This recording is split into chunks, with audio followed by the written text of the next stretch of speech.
Assalamualaikum warahmatullahi wabarakatuh. Perkenalkan, nama saya Muhammad Nadir Ramadan dengan NIM 1210 2010 0058. Prodi saya Teknik Elektro Besidat, tentu saja 4B1. Dan saya akan membahas tentang UAS Etika Profesi dan K3. Nah, ini soal pertamanya, yaitu jelaskan bagaimana prinsip-prinsip ergonomi dapat diterapkan dalam desain tempat kerja untuk meningkatkan kenyamanan dan produktivitas pekerja.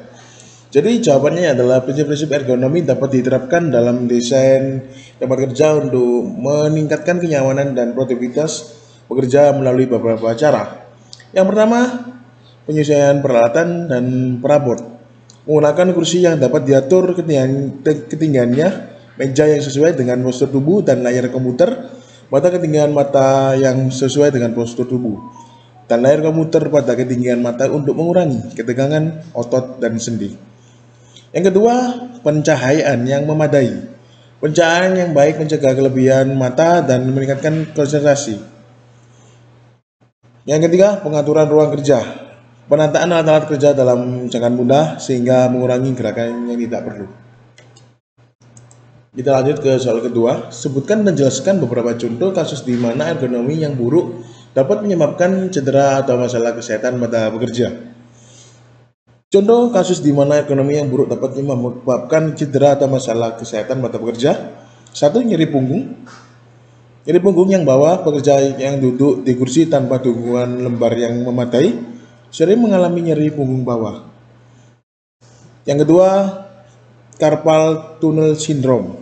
Pekerja yang mengetik dalam posisi yang tidak ergonomis seperti dengan pergelangan tangan terlalu tinggi atau rendah dapat mengalami tekanan pada saraf median yang menyebabkan carpal tunnel syndrome.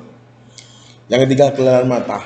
Mata pekerja yang bekerja dengan pencahayaan yang buruk atau layar komputer yang tidak sejajar dengan mata dapat mengalami kelelahan mata. Oke, kita bahas yang soal ketiga. Soal ketiga, jelaskan apa itu aporometri dan bagaimana cara kerjanya.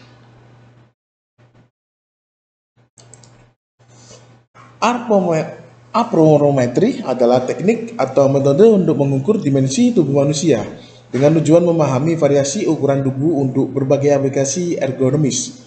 Cara kerjanya, mengumpulkan data antropometrik seperti tinggi badan, panjang lengan, panjang kaki, dan sebagainya untuk membantu dalam desain produk atau lingkungan kerja yang sesuai dengan proporsi tubuh manusia. Untuk yang soal keempat, berikan contoh aplikasi aporometri dalam berbagai bidang seperti di tempat kerja.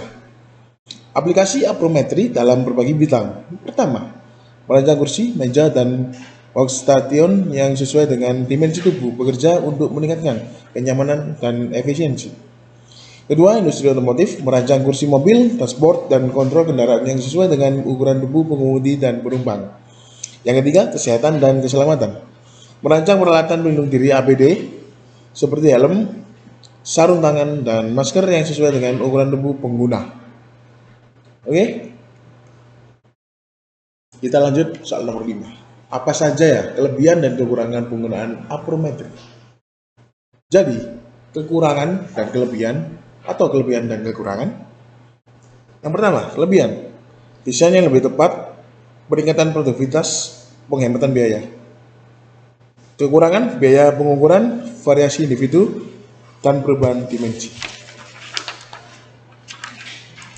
Untuk yang nomor 6, jelaskan apa itu AMDAL dan apa saja tujuannya. AMDAL. AMDAL singkatan dari analisis mengenai dampak lingkungan, adalah proses untuk mengevaluasi dampak suatu proyek atau aktivitas terhadap lingkungan sebelum proyek tersebut dilaksanakan. Tujuan AMDAL, melindungi lingkungan, pengambilan keputusan, kepatuhan regulasi, dan peningkatan kesadaran. Nomor 7, sebutkan dan jelaskan tahapan-tahapan dalam penyusunan AMDAL. Tahapan dalam penyusunan AMDAL. Yang pertama, penyusunan kerangka acuan KA. Mengidentifikasi isu-isu lingkungan yang relevan dan menyusun rencana studi AMDAL. Penyusunan analisis dampak lingkungan AMDAL, melakukan studi rinci untuk menilai dampak lingkungan dan proyek. Rencana pengelolaan lingkungan (RKL) menyusun rencana untuk mengelola dampak negatif yang diidentifikasi dalam AMDAL. Rencana pemantauan lingkungan (RPL) merancang rencana untuk memantau dampak lingkungan selama setelah pelaksanaan proyek. Penilaian dokumen AMDAL. Dokumen AMDAL dinilai oleh Komisi Penilai AMDAL untuk memastikan kepatuhan dan kelayakan proyek.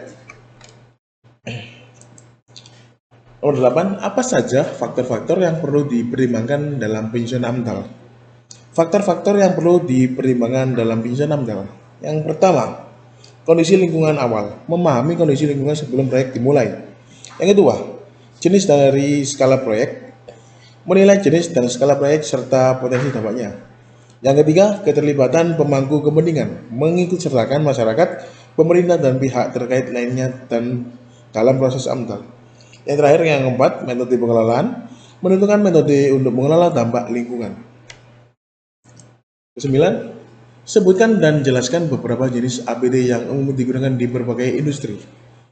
Jenis-jenis alat pelindung diri APD yang umum digunakan di berbagai industri. Yang pertama, helm. Helm melindungi kepala dari benturan dari jatuhan benda. Yang kedua, sarung tangan melindungi tangan dari bahan kimia, panas, dan luka. Yang ketiga, masker dan respirator melindungi saluran pernapasan dari debu, asap, dan bahan kimia berbahaya. Yang keempat, kacamata pelindung. Kacamata pelindung untuk melindungi mata dari percikan bahan kimia, debu, dan partikel berbahaya. Selanjutnya, sepatu pelindung melindungi kaki dari benda tajam, berat, dan bahan kimia. Yang terakhir, rompi. Rompi itu dan pakaian pelindung melindungi tubuh dari panas api dan bahan kimia. Yang ke-10, bagaimana cara mengukur kualitas standar APD? Cara mengukur kualitas standar APD alat pelindung diri. Yang pertama, sertifikasi dan pengujian. Memastikan APD telah diuji dan disertifikasi oleh lembaga yang berwenang sesuai standar nasional atau internasional. Uji ketahanan. Menguji ketahanan terhadap bahan kimia, benturan panas, atau kondisi spesifik lain yang relevan. Oke, itu tadi ya penjelasan saya dari soal-soal yang sudah diberikan oleh dosen Bapak Iza tentang UAS Etika Profesi dan K3. Jadi saya di sini kurang lebihnya mohon maaf bila ada salah kata atau perbuatan yang kurang berkenan di hati Anda. Dan bila ada saran atau pertanyaan, silakan komen di bawah ini. Dan jangan lupa subscribe ya channel saya, Muhadian Ramadan. Oke, wabillahi wal taufiq wal hidayah. Wassalamualaikum warahmatullahi wabarakatuh.